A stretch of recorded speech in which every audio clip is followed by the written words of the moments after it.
A text to the wrong number. A billionaire on her doorstep. Flan, flowers, and a world she never expected to enter. Tess Luna's quiet life flips overnight. But what happens when the fairy tale makes headlines? Before we get into the story, comment below where in the world you are watching from today. The evening sun cast long shadows through the dusty windows of Garcia's auto shop as Teresa Luna wiped her forehead with the back of her hand. Another day of answering phones, filing invoices, and explaining to angry customers why their cars weren't ready yet was finally coming to an end. "You heading out, Tess?" called Mr. Garcia from underneath a lifted Chevy. "Yes, sir, unless you need anything else," Tess replied, already grabbing her purse from the bottom drawer of her cluttered desk. "Nah, you go on home. You've been here since 7. His voice echoed in the garage. "Thanks for handling, Mrs. Peterson. Thought she was going to have my head over that radiator." Tess smiled. "No problem. I told her you were the best mechanic in San Antonio, and she'd have to wait like everybody else." She heard Mr. Garcia laugh as she pushed open the heavy glass door of the shop. The warm Texas air hit her face, and she felt the familiar ache in her feet from standing at the counter all day. Her little apartment was only 6 blocks away, but today those 6 blocks felt like 60. The bus stop bench offered temporary relief. Tess sighed as she sat down, digging into her purse for her phone. Friday night, and all she had planned was making the flan recipe her mother had finally given her after years of begging. Her best friend Maria had been asking to try it for weeks. She pulled up Maria's number and typed, "Here's my address, come over, I made flan." Tess hit send and tucked the phone away, climbing onto the approaching bus. She didn't notice that in her exhaustion, her finger had slipped, sending the text to a number just 1 digit off from Maria's. An hour later, Tess had changed into her comfortable home clothes, worn jeans, and a faded t-shirt that said, "Keep calm and turn the page."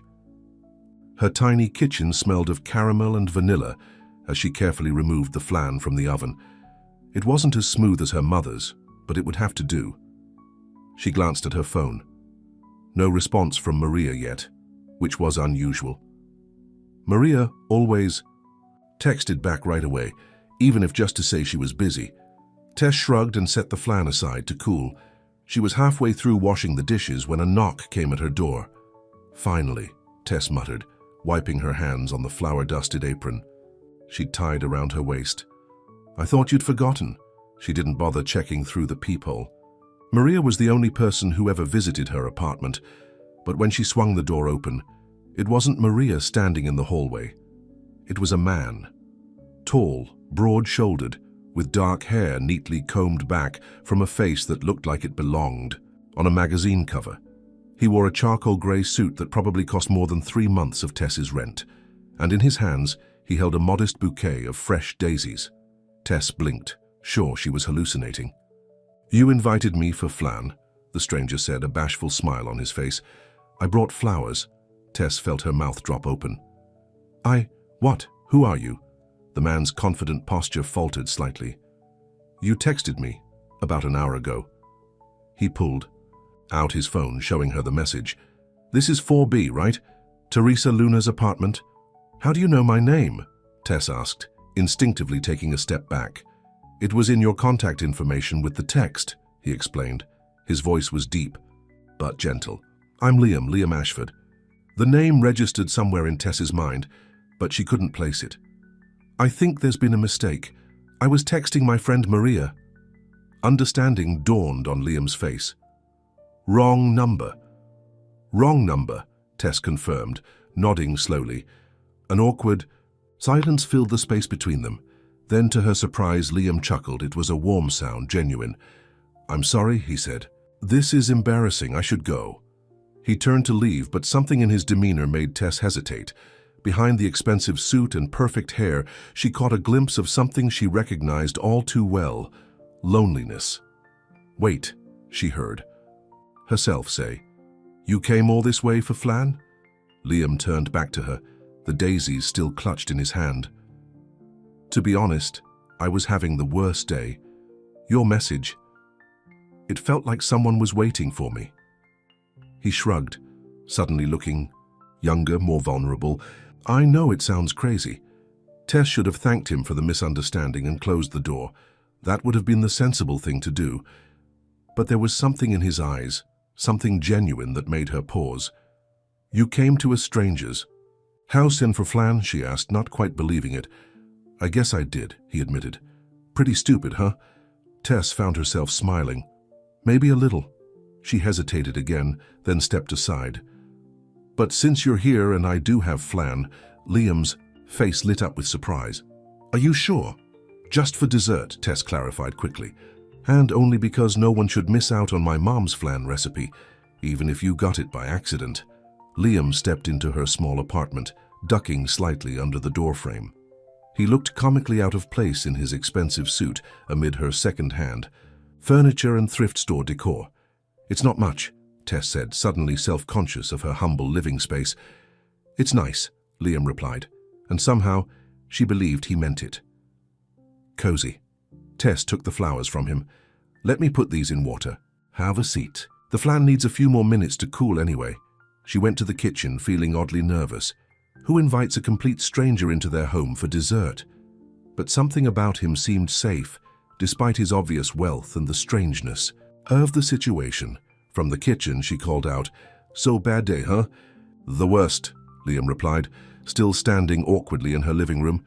"Board meetings all day. My COO quit, and my sister's telling everyone I'm emotionally unavailable because I missed her kid's birthday party." "Are you?" Tess asked, returning, with the daisies now arranged in her only vase, actually a repurposed pasta sauce jar. "Am I what?" "Emotionally unavailable." Liam blinked, as if no one had ever asked him such a direct question before.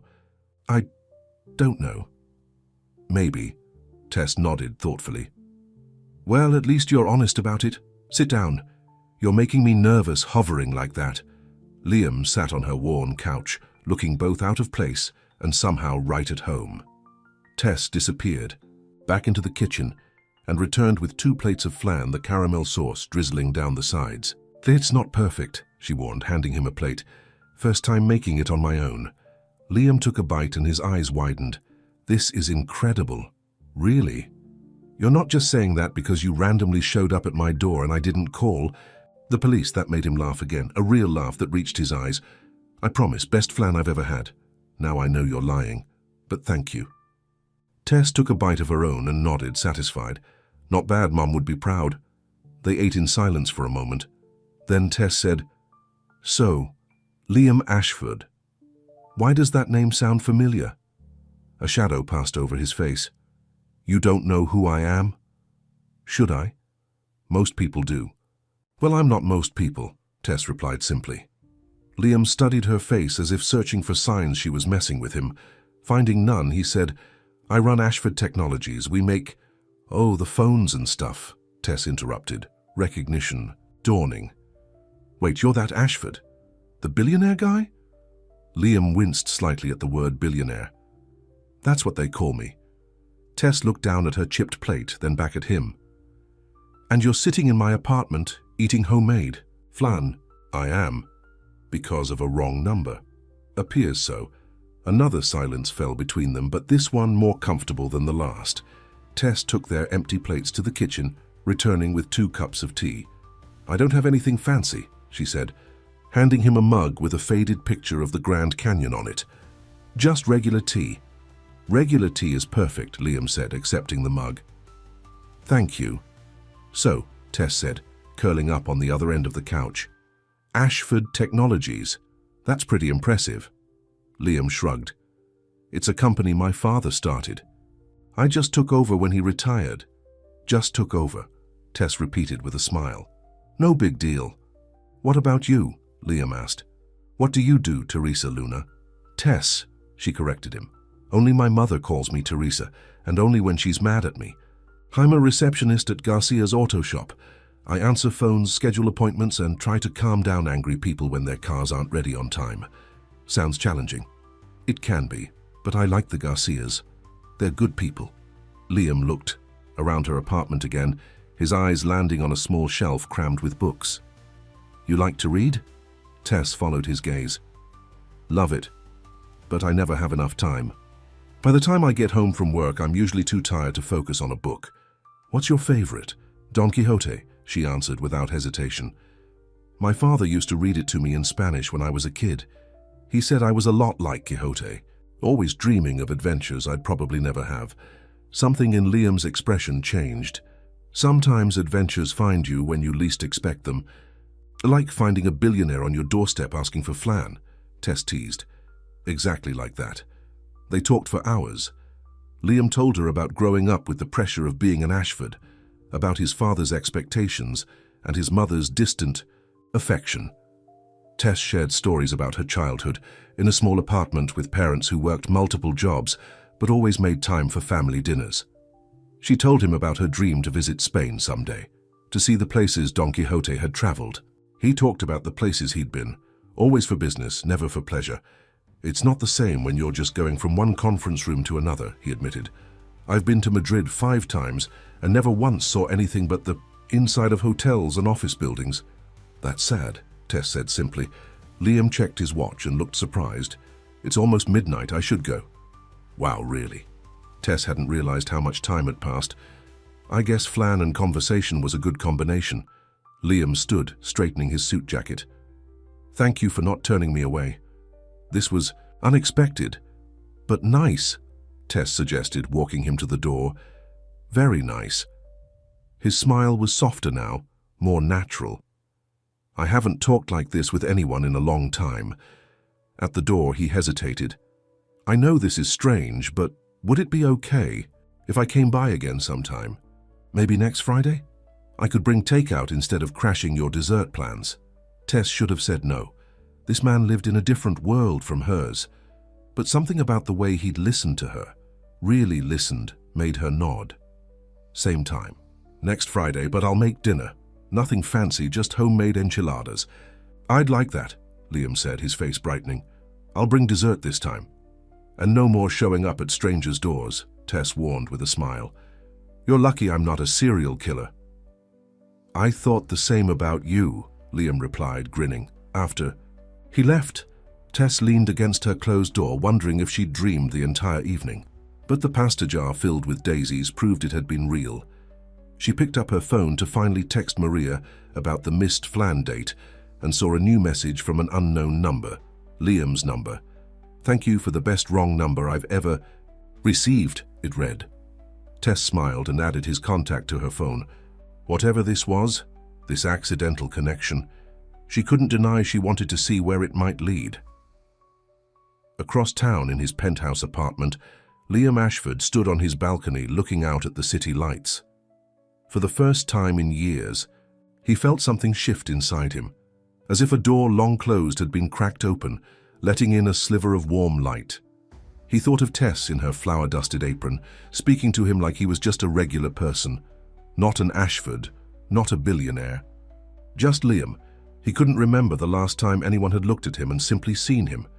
As he loosened his tie, his assistant's voice came through the intercom.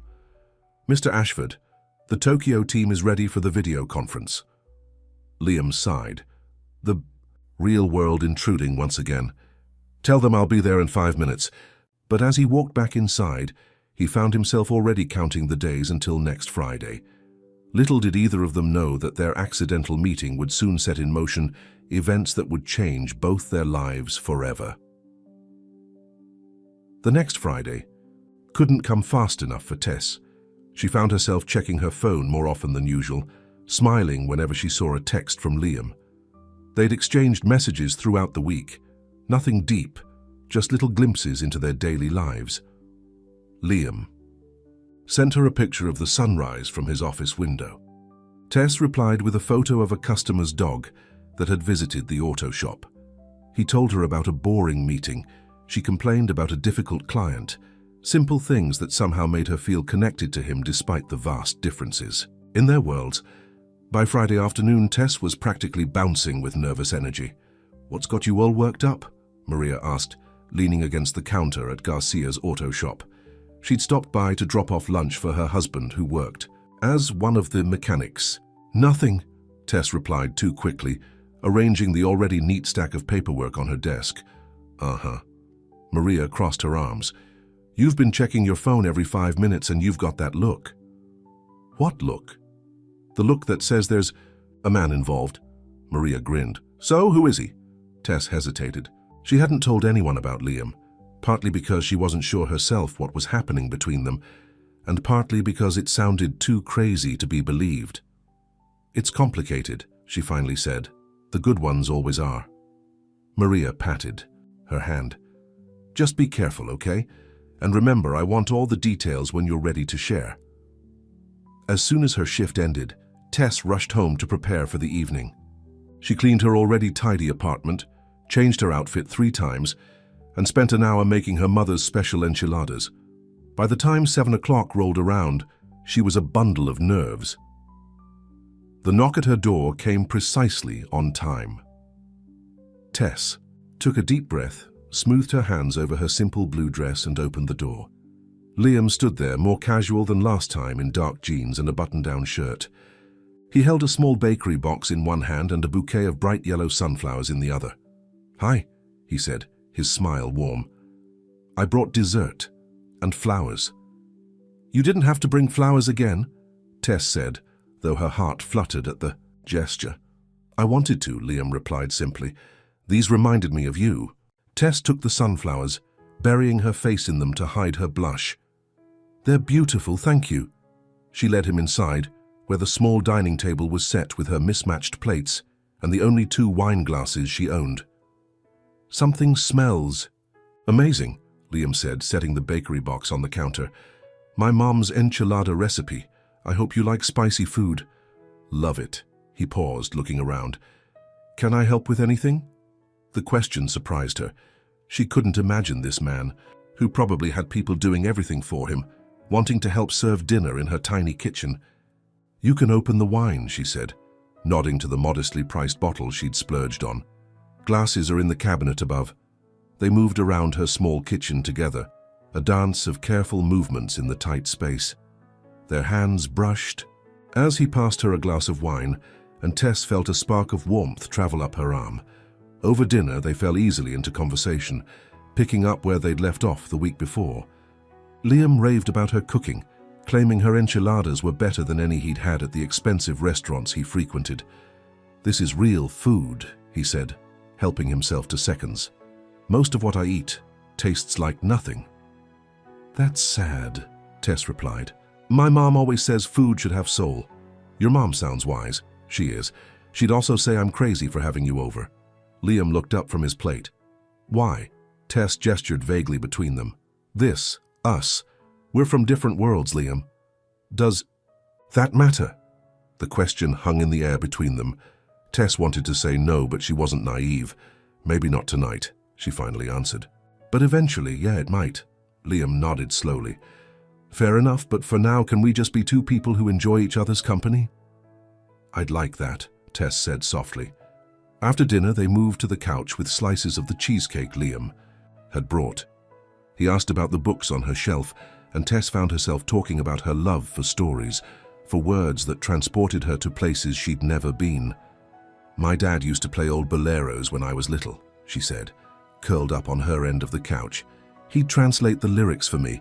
They were so romantic, all about longing and true love. He said music was just another kind of story." "You still listen to them?" Liam asked. Tess nodded. "Whenever I miss him. He passed away 5 years ago."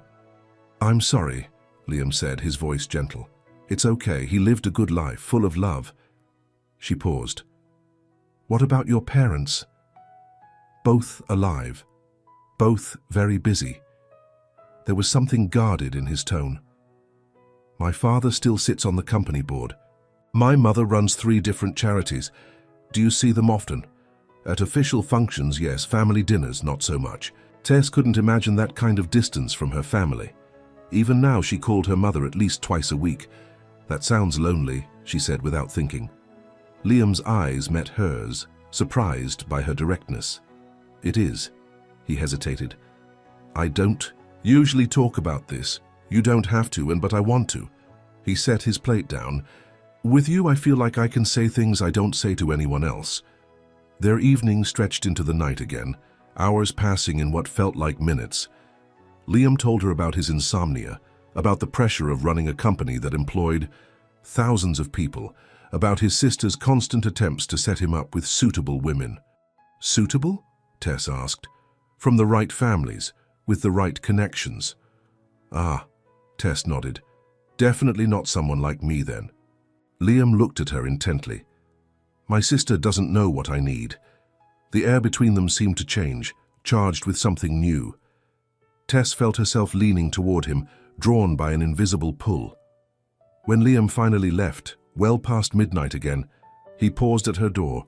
Same time next week, he asked, his voice hopeful. I'd like that, Tess replied, hugging her arms around herself. I would too. He reached out slowly, as if afraid she would pull away, and tucked a strand of hair behind her ear. Thank you for tonight, Tess. The next morning, Tess woke to a text from Maria. Brunch, today, no excuses. I need details about why you flaked on flan night, Tess groaned. She'd completely forgotten to explain to Maria why she'd cancelled their plans last Friday. Now she'd have to tell her friends something about Liam, though she wasn't sure how much. They met at their favorite cafe, a small place with good coffee and better pan dulce. Maria arrived with her 3-year-old son in tow, little Miguel clutching a toy car in one hand and his mother's skirt in the other. Tia Tess, he shouted, abandoning his shyness to run to her.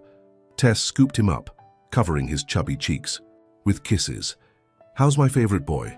After getting settled with coffee for the adults and chocolate milk for Miguel, Maria fixed Tess with a determined stare. Spill. Now. Tess sighed, tearing a piece of sweet bread into small bites. It's nothing, really. I just met someone. When? Where? How? Maria leaned forward eagerly. And don't say it's nothing when you've got that glow about you. I do not have a glow, Tess protested. Girl, you're practically radioactive. Tess laughed, then took a deep breath. Okay, but promise you won't freak out.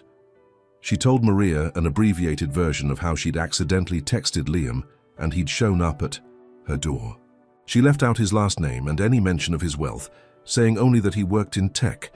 Let me get this straight, Maria said when she finished. A strange man shows up at your apartment because of a wrong number and you let him in. It sounds crazy when you put it like that. Because it is crazy, Maria exclaimed. He could have been a serial killer, but he wasn't, Tess pointed out.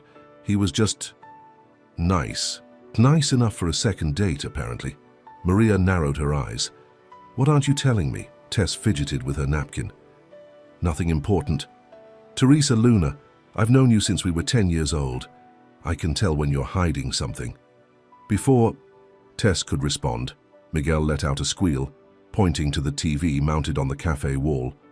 The local news was playing, the sound muted but captions scrolling across the bottom of the screen. And there, in a crisp suit giving some kind of statement, was Liam. Oh my God, Maria gasped, looking from the screen to Tess's face. That's him, isn't it? That's your mystery man. Her eyes widened as she read the caption. Liam Ashford. The Liam Ashford of Ashford Technologies? Tess winced. Surprise? Holy Tess! Maria lowered her voice, glancing around. He's a billionaire. I know. And he just showed up at your door for flan? Pretty much. Maria fell back in her chair, speechless for once. Then she leaned forward again. Tell me everything. And I mean everything. For the next hour, Tess shared more details about her 2 evenings with Liam, about how he seemed lonely despite his wealth, about how easy it was to talk to him.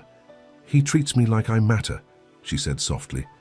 Like what I have to say is important. Maria's expression softened. Oh, honey, you do matter, with or without a billionaire to tell you so. I know that, Tess replied, though a part of her wondered if she truly did. It's not about his money, Maria. When he's at my place, it's like none of that exists. He's just Liam. And how long do you think that can last? Maria asked gently. Men like him don't end up with girls like us, Tess. That's not how the world works. We're just friends, Tess insisted, though the memory of his fingers brushing her hair made her heart skip. Friends who look at each other the way you just looked at his picture on TV. Tess blushed. It's complicated. I warned you it would be. Maria reached across the table to squeeze her hand. Just be careful with your heart, okay? I don't want to see you hurt. As if on cue, Tess's phone chimed with a text from Liam. "Just had a meeting near your work. Any chance you're free for coffee?" Tess's heart raced. He wants to meet for coffee. Now? Tess nodded. Maria sighed dramatically. "Go." "But I want updates. Constant updates." 20 minutes later, Tess walked into a small coffee shop 3 blocks from Garcia's auto shop. Liam sat in the back corner, his suit jacket off and sleeves rolled up. He looked up as she entered, his face lighting up in a way that made her stomach flip. "Hi," he said, standing as she approached. "Thanks for coming on such short notice. I was nearby anyway," Tess replied, settling into the chair he pulled out for her. "Having brunch with my friend Maria." "The original flan recipient?" Tess laughed. "The very one. Did you tell her about this?" Liam gestured between them. "I did. She thinks I'm crazy. For letting a stranger into your home based on a wrong number, she might be right." They smiled at each other, the connection between them almost visible. "I saw you on the news this morning," Tess said. "Something about a new product launch." Liam nodded. "The new Ash phone. It's supposed to revolutionize communication.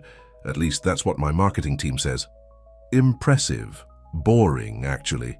He leaned forward, his eyes intent on hers. "I couldn't focus during the press conference. I kept thinking about last night. About you." Tess felt her cheeks warm. "I thought about you too. I know we said once a week, but..." Liam hesitated. "Would it be okay if I saw you again before next Friday? Maybe dinner tomorrow? At my place again? Actually, I thought maybe I could cook for you this time. At my place." Tess felt a flutter of nervousness. Going to his home would make this more real somehow, would force her to confront the differences in their lives that she could ignore in her small apartment. "I don't know, Liam. It's just dinner," he said softly. "And I make a mean pasta." "You cook?" Tess asked, surprised. "Not often. But yes, I can cook. My grandmother insisted all her grandchildren learn." The image of a young Liam learning to cook with his grandmother made Tess smile. "Okay," she heard herself say. "Dinner at your place?" "Great." Liam beamed. "I'll text you the address." What Tess didn't realize was that their quiet coffee date hadn't gone unnoticed. In the front of the cafe, a young woman had recognized Liam Ashford immediately. And the sight of the famous billionaire, known for his aloofness and privacy, smiling warmly at a plainly dressed woman, was too intriguing to ignore. Quietly, she snapped a photo with her phone and sent it to a friend who worked at a local gossip blog. Ashford spotted with mystery woman, looking very cozy. By the time Tess returned to work that afternoon, the photo had already been shared hundreds of times online. But in her happy bubble, she had no idea that her quiet life was about to be turned upside down. Later that night, as Tess prepared for bed, her phone lit up with a text from Liam. "I'm looking forward to tomorrow night. And Tess, you talk like..." "Every word matters." Smiling, she typed back, "Because I don't say them if they don't." Miles away in his penthouse, Liam Ashford stared at her reply, a feeling of contentment washing over him. For the first time in years, he felt like someone was seeing him. Not his wealth, not his name, not what he could do for them. Just him. He didn't notice his phone buzzing with messages from his sister and PR team, all asking about the photos circulating online. All he could think about was seeing Tess again tomorrow, about the way her eyes crinkled when she laughed, about how in her tiny apartment he'd felt more at home than he ever had in his penthouse. Neither of them realized that their private connection was about to become very, very public. Tess woke to the insistent buzzing of her phone. Groggily, she reached for it, expecting to see a message from Liam about their dinner plans. Instead, her screen was filled with notifications. Dozens of texts from Maria, 3 missed calls from her mother, and a string of social media alerts. "What in the world?" she muttered, sitting up in bed. She opened Maria's most recent text. "Call me right now, you're all over the internet." Before Tess could process what that meant, her phone rang again. Maria's name flashed on the screen. "Hello?" Tess answered, her voice still thick with sleep. "Finally," Maria exclaimed. "Have you seen it? The picture?" "What picture?" "Maria, what are you talking about?" "Someone took a photo of you and Liam at the coffee shop yesterday." "It's everywhere, Tess. Billionaire bachelor spotted with mystery woman." "That's you. You're the mystery woman." Tess felt her stomach drop. "That's not possible." Check your email, I sent you the link. With trembling fingers, Tess opened her email and clicked on Maria's link.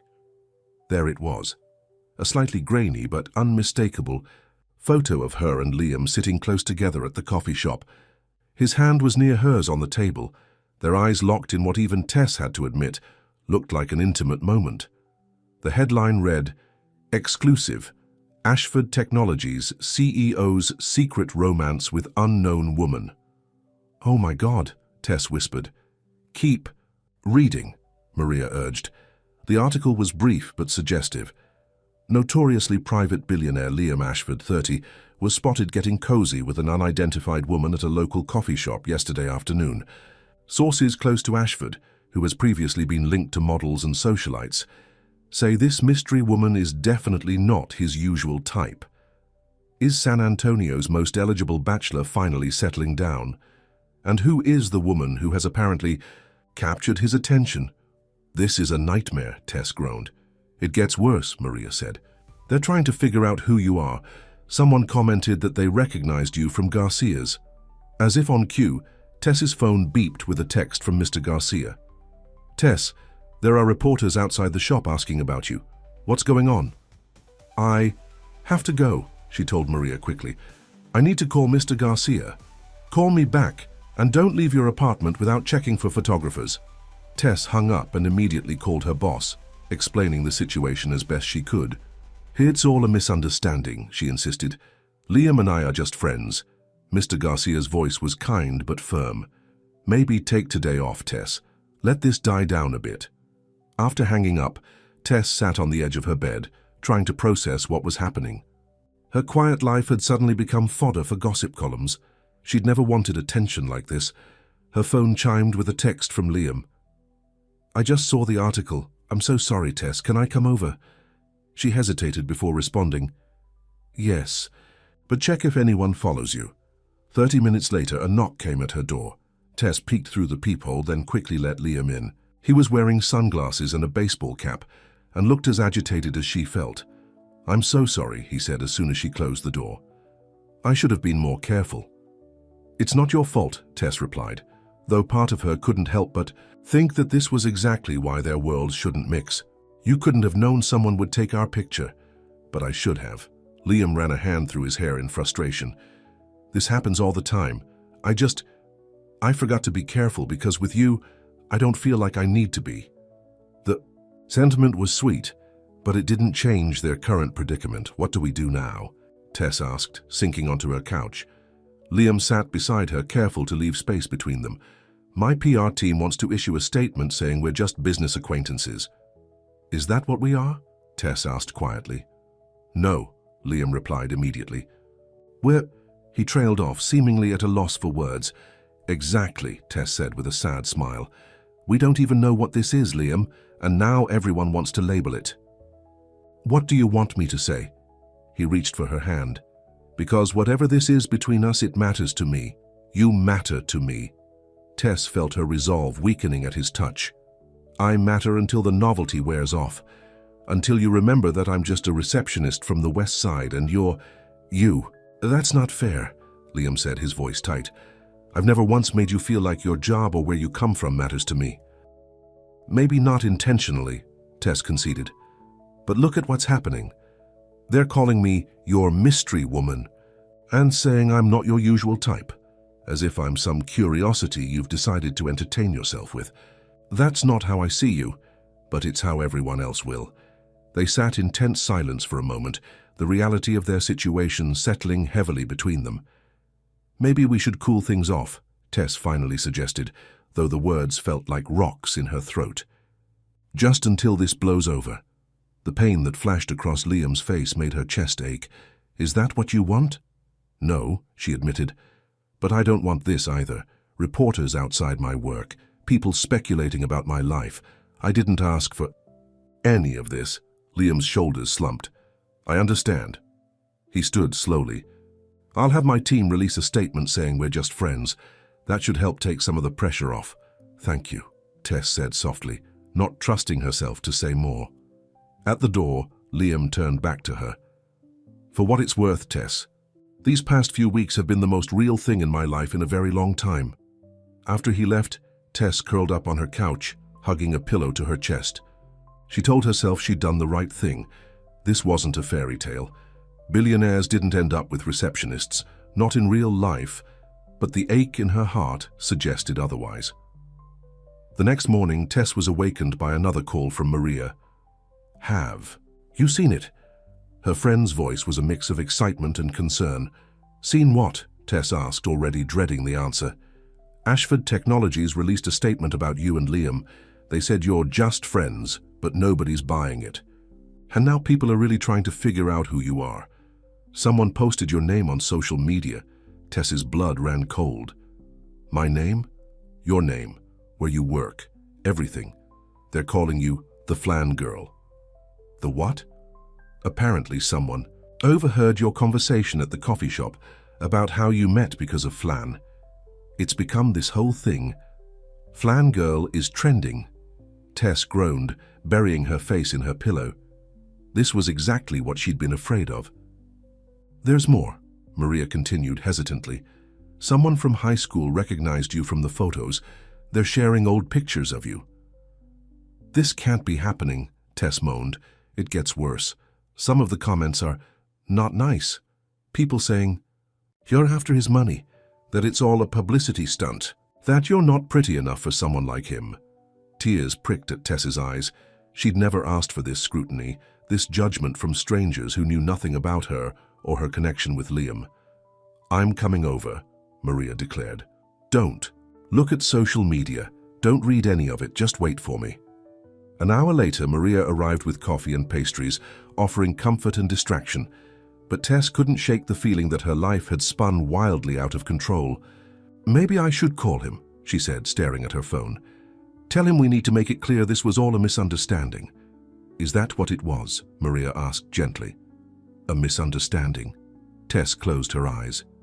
"No, but whatever it was, it can't continue now." "Why not? Because some trolls online don't think you're good enough for him?" "Because I didn't sign up for this," Tess replied, gesturing vaguely at the world outside her window. "I liked my quiet life. I liked being nobody special." "But you are somebody special," Maria insisted, and Liam saw that right away. Before Tess could respond, her phone rang with an unfamiliar number. Warily, she answered. "Is this Teresa Luna?" A woman's crisp voice asked. "Yes, who is this?" "This is Vanessa Ashford, Liam's sister.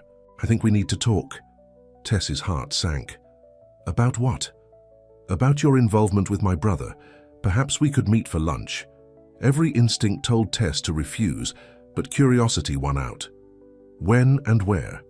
They arranged to meet at an upscale restaurant downtown in an hour. After hanging up, Tess turned to Maria with wide eyes. "His sister wants to meet me." "That can't be good," Maria muttered. "I have to go." "Want me to come with you?" Tess shook her head. "I need to do this alone." She chose her outfit carefully, a simple navy dress she'd bought for her cousin's wedding, the nicest thing she owned. It wasn't designer, but it was clean and flattering. The restaurant was intimidatingly fancy, with white tablecloths and more forks than Tess knew what to do with. Vanessa Ashford was easy to spot, tall and elegant like her brother, with the same striking dark hair and sharp features. But where Liam's eyes were warm, Vanessa's were cool and assessing. "Teresa," she said as Tess approached. "Thank you." "For meeting me." "Tess," she corrected, sitting across from the woman. "Only my mother calls me Teresa." Vanessa gave a tight smile. "Tess, then." "I'll get right to the point. My brother has always been an intensely private person. This attention you've brought to his personal life is concerning." "I didn't ask for any attention," Tess replied, keeping her voice steady. "Perhaps not intentionally," Vanessa said, echoing Tess's earlier words to Liam. "But surely you must see how this looks." "How what looks?" "A woman like you suddenly appearing in Liam's life. The circumstances are rather convenient." Tess felt her cheeks flush with anger. Convenient? A wrong number text, a late-night visit. It's the kind of meet cute that publicists dream up. Vanessa sipped her water delicately. "Liam is worth billions, Ms. Luna. You wouldn't be the first to try to get close to him for his money. I didn't know who he was when he showed up at my door, Tess said, her hands clenched in her lap. And I didn't invite this media circus. And yet, here we are. Vanessa leaned forward. What exactly is it you want from my brother? Nothing, Tess answered honestly. I never asked him for anything. Everyone wants something. I don't.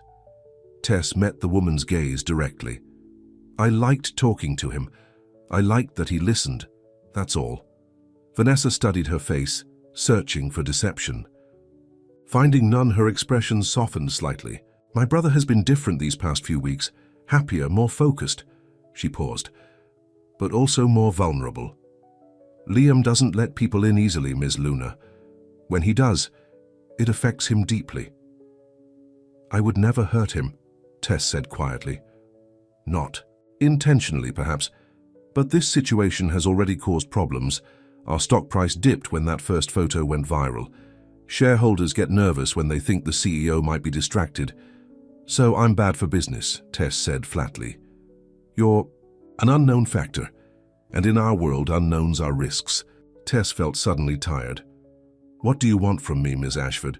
I want what's best for my brother, for his happiness and for the company our father built.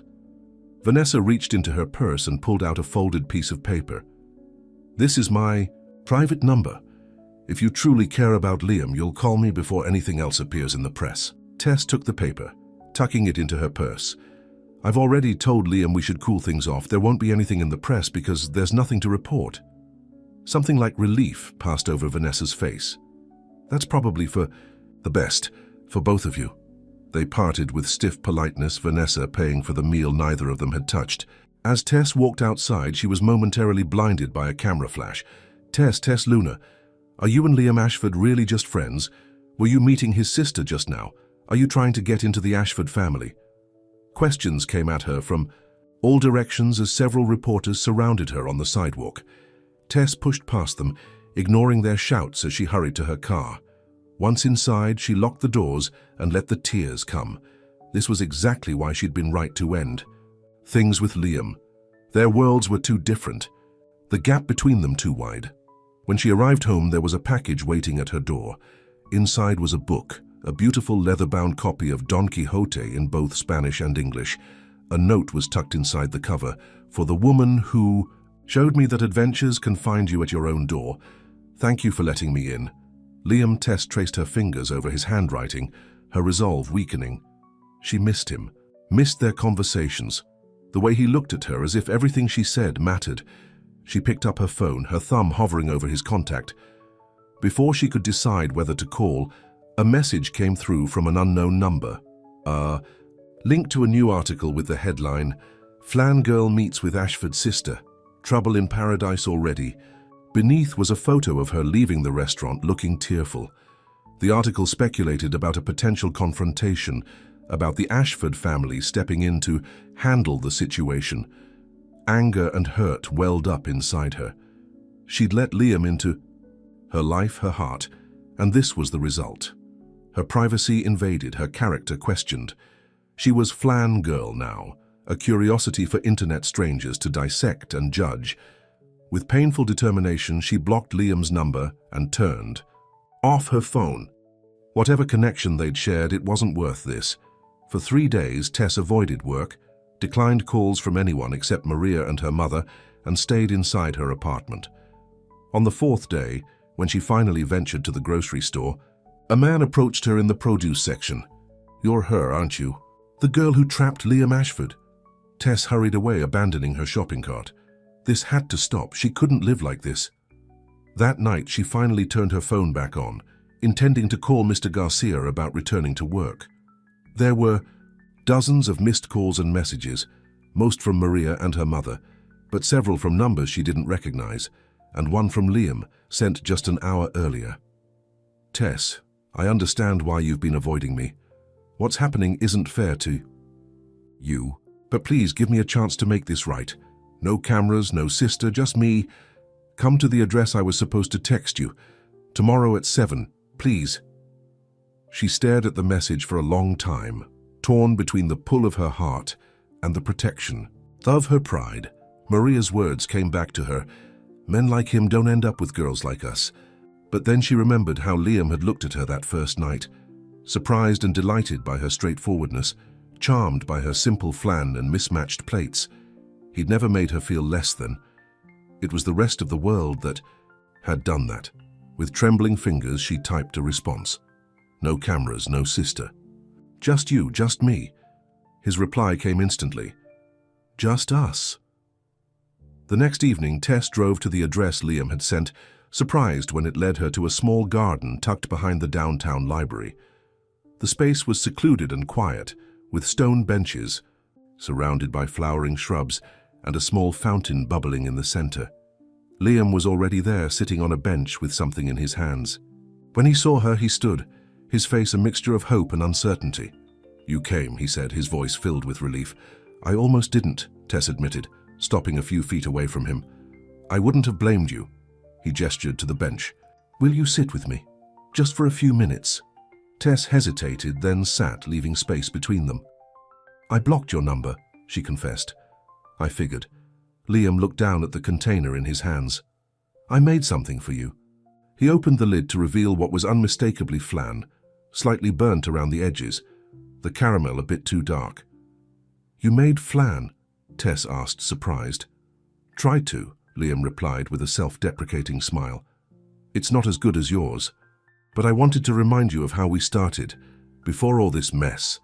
The gesture touched her more than she wanted to admit. Liam, please let me say something first. He set the flan aside and turned to face her fully. These past few weeks have been the most real thing in my life, Tess. For the first time in years, I felt like someone was seeing me. Not my money, not my name, but me. I did, Tess said softly. I do. And I see you too. He reached for her hand, tentatively. When she didn't pull away, he continued, I know this has been awful for you, the media, my sister, all of it, and I'm so sorry. It's not your fault, Tess conceded, but it is your reality, and I don't know if I belong in it. You belong wherever you want to be, Liam said firmly, with whoever you want to be with.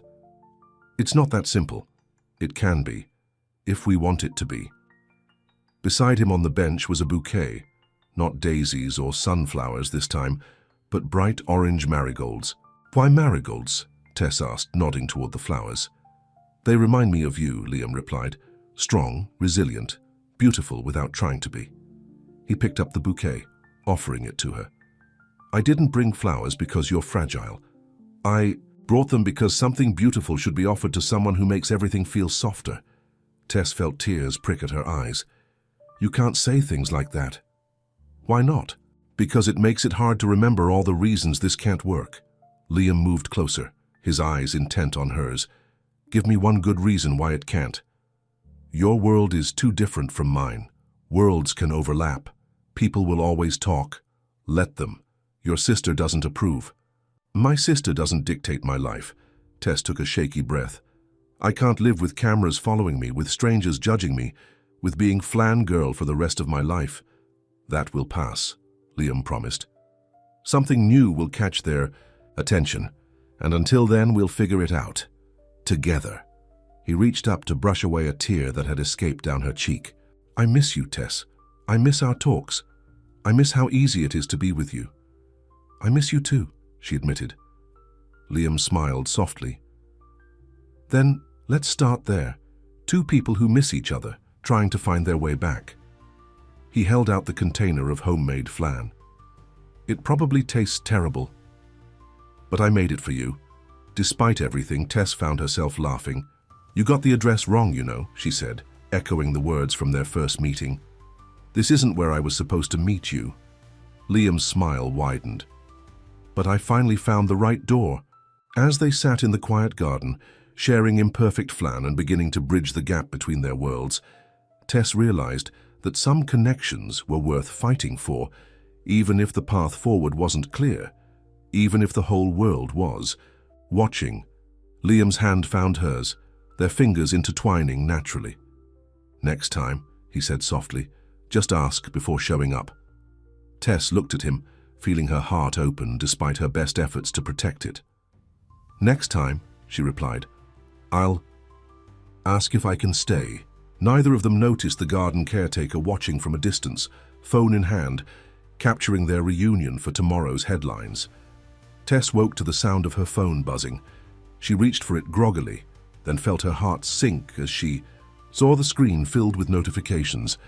Another photo had gone viral, this time of her and Liam in the garden sharing his homemade flan. Sevlan girl and billionaire back together. Exclusive photos of secret garden meeting. She groaned, dropping the phone onto her bed. Would they ever have any privacy?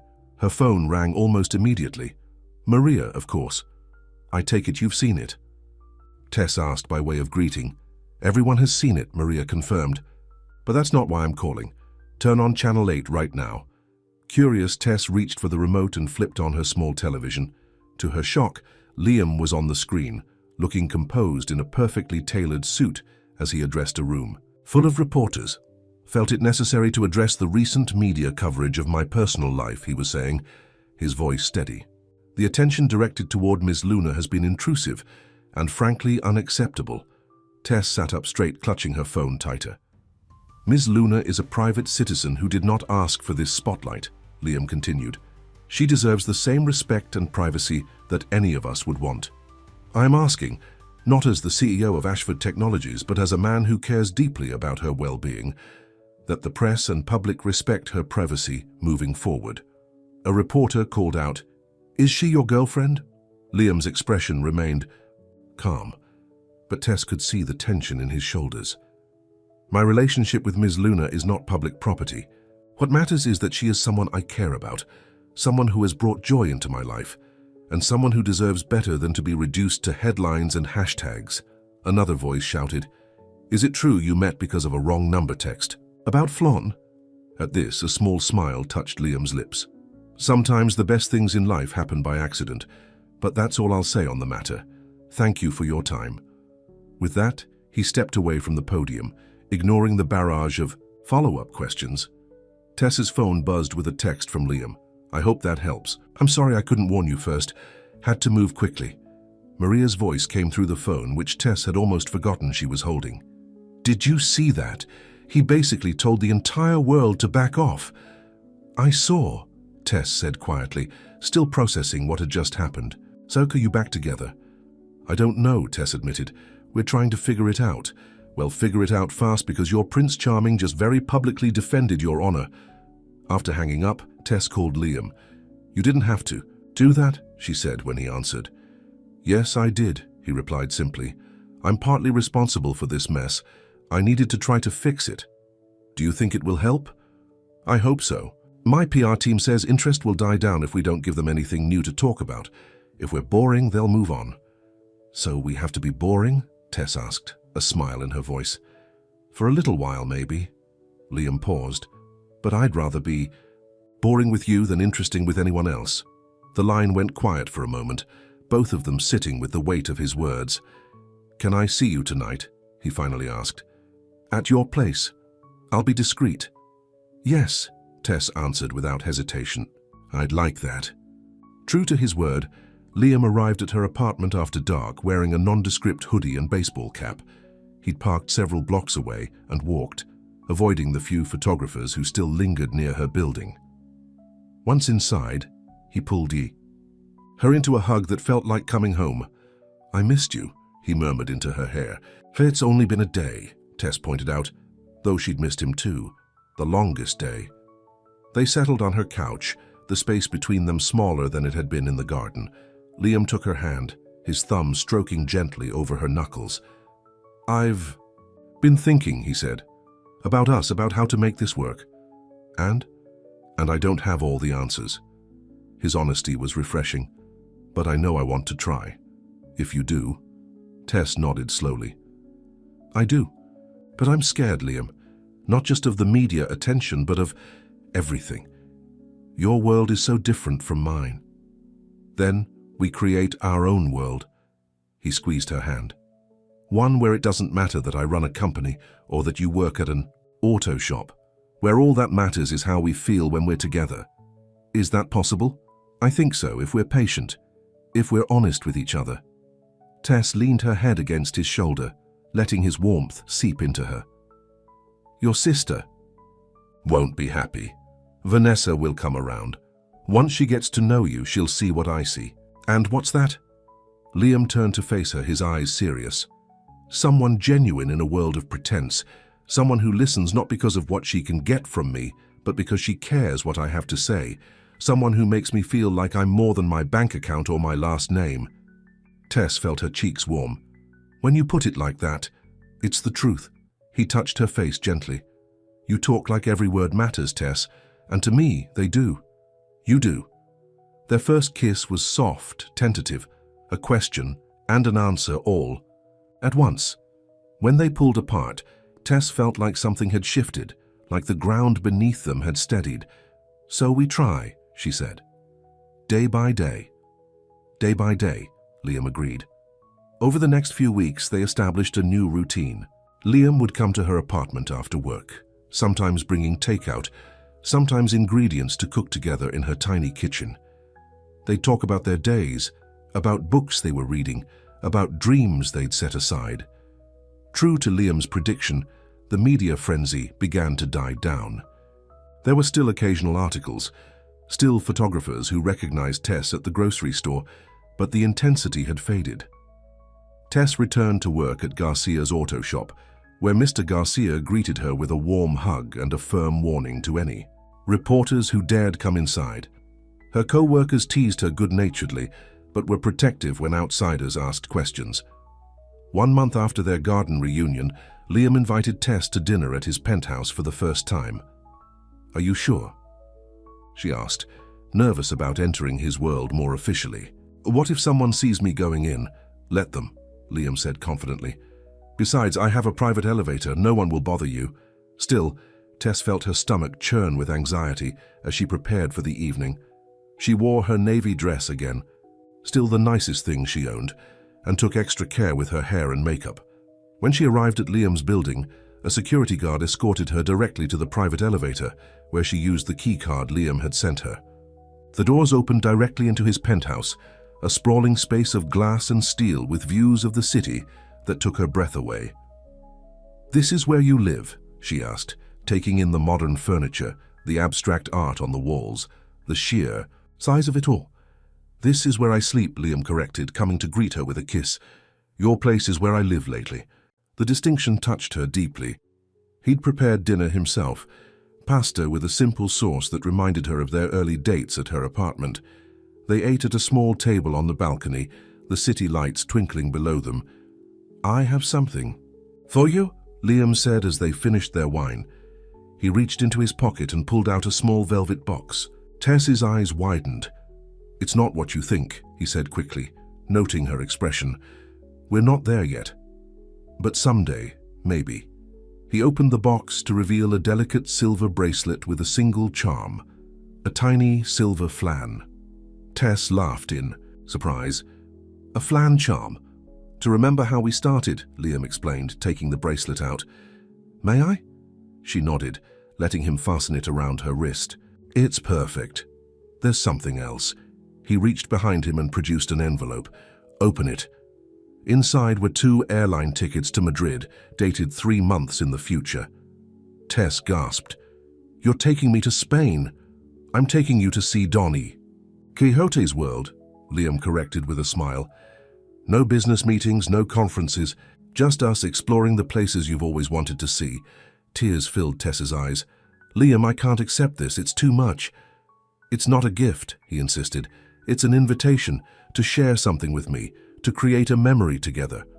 Put that way, how could she refuse?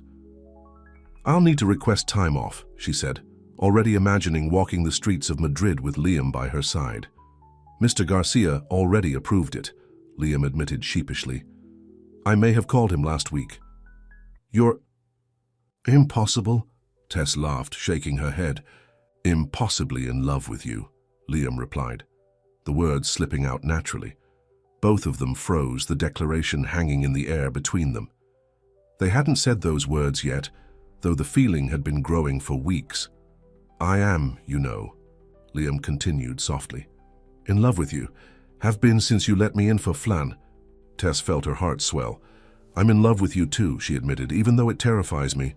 Why? Because I never expected this, any of it. I was so sure my life would be small and predictable. And then you showed up at my door with daisies. Liam reached across the table to take her hand. And now? Now I'm having dinner in a penthouse with a man who's taking me to Spain. She smiled through her tears. Nothing about my life is predictable anymore. Is that a bad thing? No, Tess said, surprising herself with how much she meant it. It's wonderful. Later that night, as they stood on the balcony looking out at the city, Liam wrapped his arms around her from behind. Move in with me, he said suddenly. Tess turned in his arms, startled. Here? We could find a new place, he suggested. Something that's ours, not just mine. Something with a real kitchen for you to make flan in. Liam, I don't know. Or I could move into your place, he continued earnestly. I don't care where we live, Tess. I just want to be with you. The image of Liam in her tiny apartment permanently was both comical and oddly right. You'd give up all this for my one bedroom with the leaky faucet? In a heartbeat. She believed him, and that was what finally convinced her. Let's find a place together, she said. Something that's not too extravagant but has room for both of us, for both our lives. Liam's face lit up with joy. Really? Really? But I have one condition. Anything. We tell your sister together. Liam laughed. Brave woman. She needs to know I'm not going anywhere, Tess said firmly, that I'm in this for the long haul. The longest, Liam agreed, pulling her closer. 2 days later, they sat across from Vanessa Ashford in a private dining room at her favorite restaurant. She had greeted Tess with cool politeness, her expression carefully neutral. So, she said after they'd ordered, I understand congratulations are in order. You're moving in together. We are, Liam confirmed, reaching for Tess's hand under the table. We wanted you to hear it from us, not the press. Vanessa studied them both, her sharp eyes missing nothing. You seem happy, Liam. Happier than I've seen you in years. I am. She turned her gaze to Tess. And you, Ms. Luna? Are you happy with all the changes in your life? It hasn't been easy, Tess admitted honestly. The attention, the scrutiny, I never wanted any of that. But Liam? She looked at him with a soft smile. He's worth it. Something in Vanessa's expression shifted.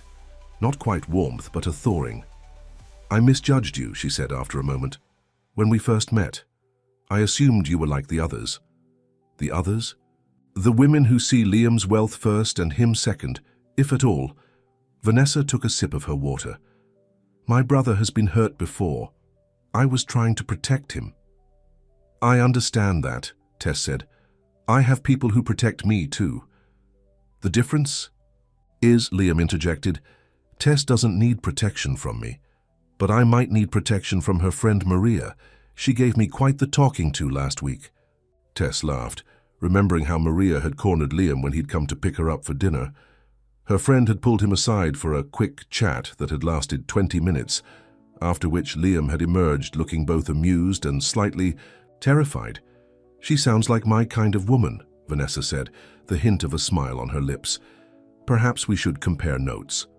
By the end of dinner, while Tess wouldn't call them friends, she and Vanessa had reached an understanding.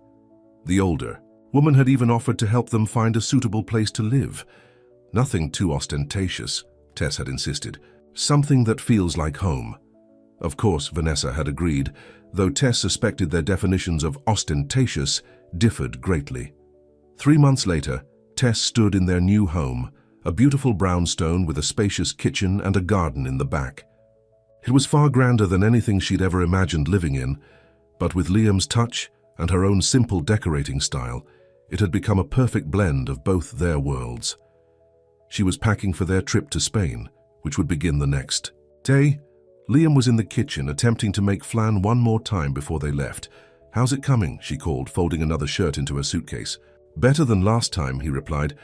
At least I didn't burn the caramel. Tess smiled to herself. It had become a running joke between them, Liam's determination to master the dessert that had brought them together.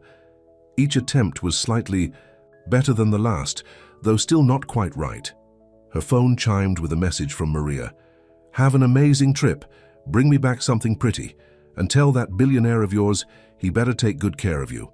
Tess sent back a heart emoji, then set her phone aside. In the months since that first viral photo, her life had changed in ways she never could have imagined. There were still occasional articles about them, still curious glances when they were out together, but they'd found their rhythm, a balance between his world and hers. She heard Liam curse softly in the kitchen, followed by the clattering of a pan. With a laugh, she abandoned her packing to go help him. He stood at the counter looking forlornly at a flan that had collapsed in the middle. "That looked perfect until I tried to flip it," he lamented. Tess wrapped her arms around his waist from behind, resting her cheek against his back. "It's the thought that counts. I wanted to get it right before our trip." He turned in her arms to face her. "As a reminder of how lucky I am that you sent that text to the wrong number." "We're both lucky," Tess corrected him, rising on her tiptoes to kiss him softly. The kiss deepened, the failed flan forgotten, as Liam lifted her onto the counter, stepping between her legs as his hands tangled in her hair. "We should finish packing," Tess murmured against his lips. "We have time," Liam replied, kissing a path down her neck. Later, as they lay tangled together in their bed, Liam traced the flan charm on her bracelet with his finger. "I love you," he said simply. "I love you too." Tess nestled closer to him, marveling at how natural those words felt now. "Even if you can't make flan to save your life." Liam laughed, the sound rumbling through his chest beneath her ear. "Good thing there's a patisserie near our hotel in Madrid, I checked." "Always prepared," Tess teased. "For everything except you," Liam said more seriously. "You were the one thing I never saw coming, because I came to the wrong door." "No," Liam corrected her, pulling her closer. "You came to exactly the right one, we just didn't know it yet." The next morning, as they prepared to leave for the airport, Liam received a call from his assistant. "Sir, I'm sorry to bother you, but there's a small problem at the office that requires your attention before you leave." Liam frowned. "Can't it wait until we're back?" "I'm afraid not, sir. It's about the Tokyo contract." Sighing, Liam covered the phone. "I need to stop by the office. It shouldn't take long." Tess nodded, understanding the demands of his position. "I'll finish loading the car. I'll make it quick, I promise." He kissed her forehead before returning to his call. "I'll be there in 20 minutes. After he left, Tess continued their preparations, checking their passports, confirming their hotel reservations, making sure they hadn't forgotten anything essential. As she carried the last suitcase to the doorbell rang. Expecting the car service Liam had arranged, she opened the door without checking. But instead of a driver, she found Maria standing on their doorstep with a small wrapped package. "Maria, what are you doing here? You didn't think I'd let you leave for Spain without a proper goodbye, did you?" Her friend pushed past her into the house. "Besides, I brought you something for the trip." Tess took the package, touched by the gesture. "You didn't have to do that." "Open it," Maria urged. Inside was a small travel journal, its cover embossed with the words, "The best adventures begin with wrong turns." "Oh, Maria," Tess said softly, running her fingers over the embossing. "It's perfect. I thought you could write about your trip, about Spain, about this crazy life you found yourself living." Maria hugged her tightly. "I'm so happy for you, Tess." "Even though I'm with a billionaire?" Tess teased, echoing Maria's early concerns. "Even though he's not good enough for you," Maria corrected with a grin, "but he's trying and that counts for something." They chatted until the doorbell rang again. This time it was the driver. As Tess said goodbye to Maria, her friend whispered, "Live your adventure, Tess. You deserve every moment of it." Liam arrived just as the driver was loading their luggage into the car. He jogged up the walkway slightly out of breath. "Sorry that took so long," he said, kissing Tess quickly. "Everything's sorted now. Ready for Madrid?" "Ready," Tess confirmed, slipping her hand into his. As they settled into the back seat of the car, Liam noticed the journal in her lap. "What's that?" "A gift from Maria." Tess showed him the cover. "For our adventure." Liam smiled, squeezing her hand. The first of many. Looking out the window as they drove away, Tess thought about the unlikely path that had led her here. A wrong number, a late-night visitor, a simple dessert that had somehow changed everything. She had never expected someone like Liam to knock on her door, had never imagined that letting him in would lead to this life they were building together, this love that had bloomed, despite the differences in their worlds. But that was the thing about doors, Tess realized. You never knew what might be waiting on the other side until you opened them. Sometimes it was just a neighbor borrowing sugar. Sometimes it was a delivery you'd been expecting. And sometimes, just sometimes, it was the beginning of the greatest adventure of your life. Standing on your doorstep with flowers and a bashful smile, asking to come in for flan. The end.